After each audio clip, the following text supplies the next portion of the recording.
Welcome viewers. ये कर्नाटका के लोगों को डराने वाला सीरियल किलर का फाइनल पार्ट वीडियो है। इसके पहले मैंने 2 पार्ट्स रिलीज किए हैं। अगर आप उसको बिना देखे यहाँ आ गए तो पहले उन दोनों पार्ट्स को देख के फिर इस वीडियो को देखिएगा, तभी आपको इस केस का ट्विस्ट एंड टर्न्स समझ में आएगा। अपने सारे गलतियों को कबूल करके उमेश रेड्डी पुलिस को सारी बात बताता है और पुलिस को भी उसके खिलाफ एविडेंस मिलते हैं। तभी उनके लिए एक ट्विस्ट वेट कर रहा था। उमेश रेड्डी एक और बात को बोलता है कि पल्लवी के मर्डर में मेरे दोस्त भी शामिल है। मैंने ये अकेले नहीं किया, बल्कि 5 लोग इसमें और इन्वॉल्व है और उस दिन असली में क्या हुआ करके बताने लगता है।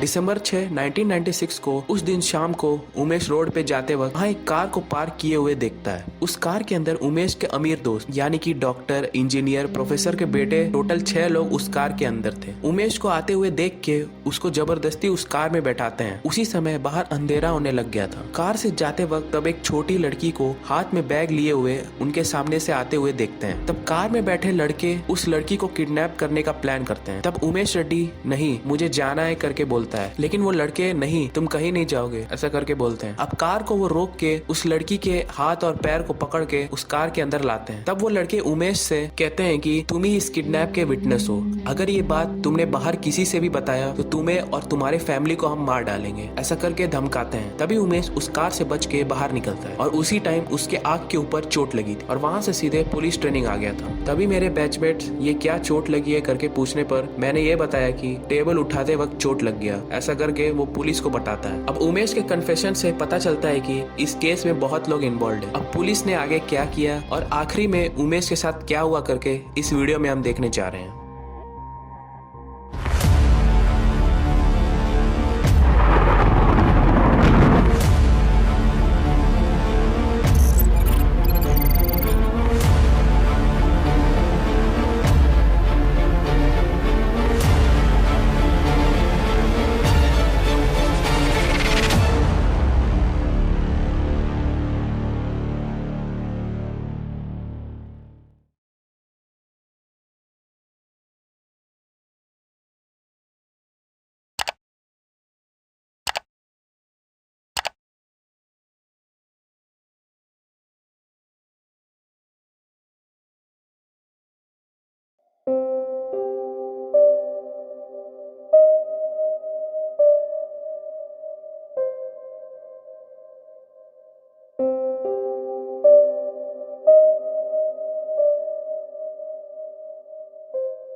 अब पुलिस बहुत कंफ्यूज हो जाती है। मैंने पहले ही कहा था कि पल्लवी के क्राइम सीन में सीमन मिला था। अब पल्लवी की ऑटोप्सी रिपोर्ट को रख के और उस सीमन के डीएनए को रख के इजिली इस केस को सॉल्व कर सकते थे, लेकिन उस टाइम हम लोग के पास वो फैसिलिटी नहीं था। पहले कुछ वीडियोस में मैंने कहा था कि अमेरिका में बहुत से टेक्नोलॉजीज को रख के किलर्स को इजिली ढूंढ लेते हैं, लेकिन इंडिया में ऐसा नहीं है। अभी ही धीरे धीरे वो टेक्नोलॉजीज आ रहे हैं। तब सोच लीजिए कि 1996 में क्या हालत होगी। अब पुलिस उमेश के कन्फेशन को और उस लेटर को ध्यान में रखते हुए 5 लोग को अरेस्ट करती है। उसमें से एक लड़के को पुलिस अप्रूवर में बदलता है। अप्रूवर में बदला हुआ लड़का उस दिन असली में क्या हुआ करके सब कुछ बताता है। दिसंबर 6, 1996 उस दिन हम लोग कार से जा रहे थे। तब हमारे सामने से एक छोटी लड़की हाथ में बैग लिए हुए आ रही थी। तब हम लोग कार को रोक के उमेश और एक लड़का जाके उस लड़की के हाथ और पैरों को पकड़ के कार के अंदर लाते हैं। तब वो लड़की फाइट बैक करते वक्त उमेश के चेहरे में लात मारती है। उसमें उमेश उस कार से नीचे गिर जाता है। तब उमेश को वही छोड़ के उस लड़की को लेके कार से दूसरे जगह चले जाते हैं। वहाँ एक जंगल में जाके रेप करने लगते हैं। मैं उसे दूर से देख रहा था। तब वो लड़की मर गई करके आपस में बात करने लगते हैं। सो उस लड़की को बोरा में डाल के कार के डिक्की में रख देते हैं। उसके बाद मुझे वही छोड़ के उस लड़की के बॉडी को डिस्पोज करने के लिए लेके चले गए। तभी इन सबको पुलिस बेलारी जेल में डालने के लिए 18 जुलाई 1996 को लेके जाते हैं। तब उमेश को एक वैन में लेके जा रहे थे। उस टाइम उमेश का पैर फ्रैक्चर होने के कारण वहाँ पे प्लास्टर लगाया गया था। एक कदम चलना भी उसके लिए बहुत मुश्किल लग रहा था। सो वो वैन बेलारी जेल के एंट्रेंस में रुकती है। उमेश को अंदर ले जाने के लिए रेडी होते वक्त उमेश, सर मुझे अर्जेंटली बाथरूम आ रहा है, ऐसा करके बोलता है। उमेश के साथ जो गया था वो ट्रेनी ऑफिसर था और बाथरूम जाने के जैसा नाटक करके उसी फ्रैक्चर पैरों से बच के भाग जाता है।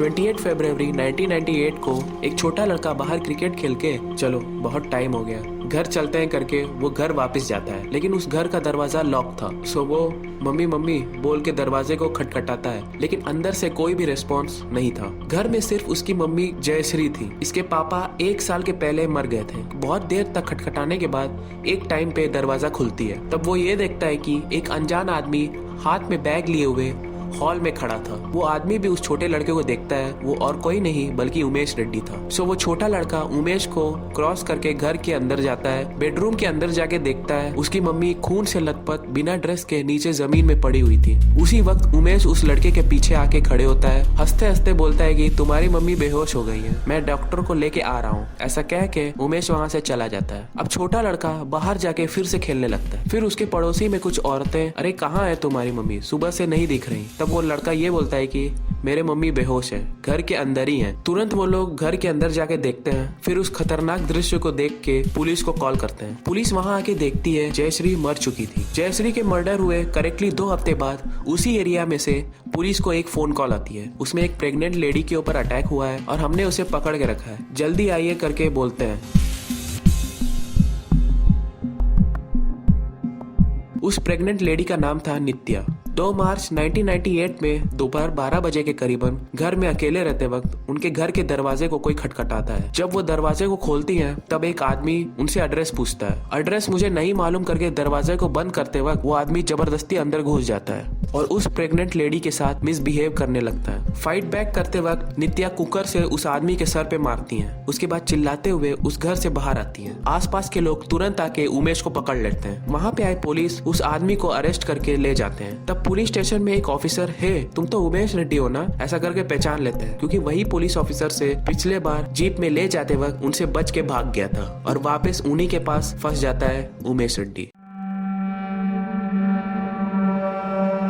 लेकिन इसके बाद मई 10, 1998 और मई 18, 1998 करके 2 बार पुलिस से बच के भाग जाता है। जेल से बच के जाने की वजह से और पुलिस से बच के जाने की वजह से उस पे चार्जेस लगाया गया। उसके लिए उसको कोर्ट में ले जाते वक्त 17 नवंबर 1998 कोर्ट के बाथरूम से एस्केप हो जाता है। उसके बाद फिर से पकड़ा के 2002 तक जेल में रहता है। तब मार्च 5, 2002 को उसे बेलारी जेल से बेंगलुरु ले जाते वक्त फिर से बच के भाग जाता है। तो सोचिए देखिए कितने बार उमेश रेड्डी बच के भागा है। सो इसके बारे में मीडिया में भी चर्चा होती है और उमेश रेड्डी के चेहरे को लोग अच्छे से याद कर लेते हैं। तब 17 मार्च 2002 एक आदमी पुलिस स्टेशन में जाके, सर आपके ऑपोजिट साइड में उस बार्बर शॉप में उमेश रेड्डी बाल कटा रहा है, सो जल्दी जाके पकड़ लीजिए करके बोलता है। वहां जाके पुलिस देखती है, लेकिन उमेश वहां से बच के रेलवे स्टेशन चला जाता है, लेकिन पुलिस वहां पे उसे पकड़ लेती है।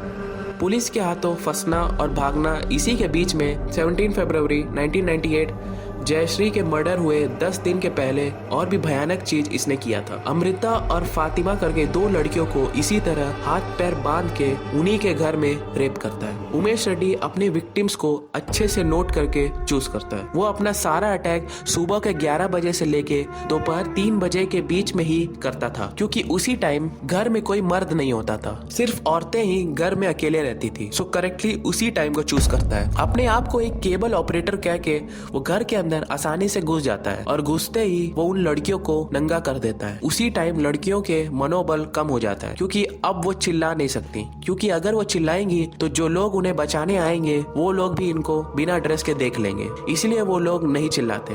सिर्फ वही नहीं, वो बच के बाहर भाग भी नहीं सकती। कैसे शरीर में बिना किसी कपड़े के बाहर भागे, ऐसा सोच के वो शांत रहती हैं। तब उमेश रेड्डी उनको रेप करके और गहने को चोरी करके जाने के बाद वो लड़कियां कपड़ा पहन के चोर आ गया करके चिल्लाने लगती हैं। लेकिन तब तक वो एस्केप होके बहुत दूर जा चुका होगा।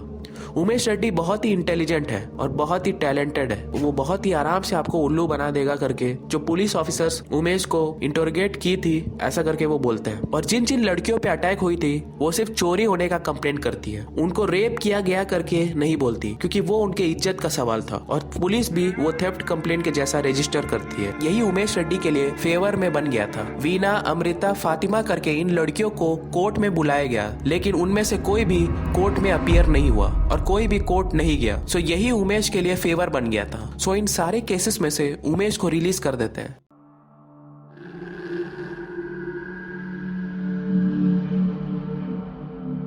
यही कुछ लोगों ने ये सवाल किया कि हाँ, अगर वो लड़कियां कोर्ट में आ भी गई तो तुम्हें कहाँ पे छुआ, तुम्हें कैसा लगा, क्या तुम्हें मजा नहीं आया, तुमने कोऑपरेट किया इसीलिए ना उसने ऐसा किया, ऐसा करके कोर्ट में सवाल पूछ के ही मार डालेंगे। इसीलिए ये सब भूल के वो लड़कियां अपने घर में ही चुपचाप बैठी रहती हैं। उमेश के ऊपर जितने भी केस लगाए गए थे वो उन सब केसेस से रिलीज हो जाता है। लेकिन गीता पे जो अटैक किया गया था, हाँ सर इसी ने मुझ पे अटैक किया करके वो कोर्ट में आके बोलती है। लेकिन कोर्ट ये बोल के इस केस को डिसमिस करते हैं कि अरे तुम्हें तो रेप होने से पहले ही बचा लिया गया था, तो उसके लिए उमेश को हम सजा नहीं दे सकते करके कोर्ट बोल देती है। वो छोटी लड़की पल्लवी के केस में भी उमेश पे चार्जेस नहीं लगाया गया, क्योंकि उसके कन्फेशन में उसमें 6 लोग और इन्वॉल्व है बोलने के कारण इस केस को भी रिजेक्ट कर दिया गया। अच्छा, तो उमेश रेड्डी के साथ क्या हुआ? क्या वो बच गया? नहीं, आखिरी में जयश्री के केस में एक छोटा लड़का था ना जो दरवाजे को खटखटा रहा था, वही लड़का कोर्ट में आके हाँ, इनको ही मैंने उस दिन मेरे घर पे देखा करके बोलता है। इस बार जो लेडी जज बैठे हुए थे उन्होंने उमेश को डेथ सेंटेंस दिया, लेकिन उमेश रेड्डी इसके खिलाफ सुप्रीम कोर्ट में अपील करता है। सो उसका डेथ सेंटेंस लाइफ सेंटेंस में चेंज होता है। सो अब 2022 दिसंबर तक उमेश रेड्डी जेल में ही है। सो गाइस, जो सजा उमेश को दी गई थी क्या वो सही था? अपना थॉट्स को नीचे कमेंट करिएगा। आपके बेस्ट कमेंट्स मैं अगले वीडियो में दिखाऊंगा। मिलते हैं अगले केस में, तब तक के लिए अपने और अपने फैमिली का ध्यान रखें। Take care, bye.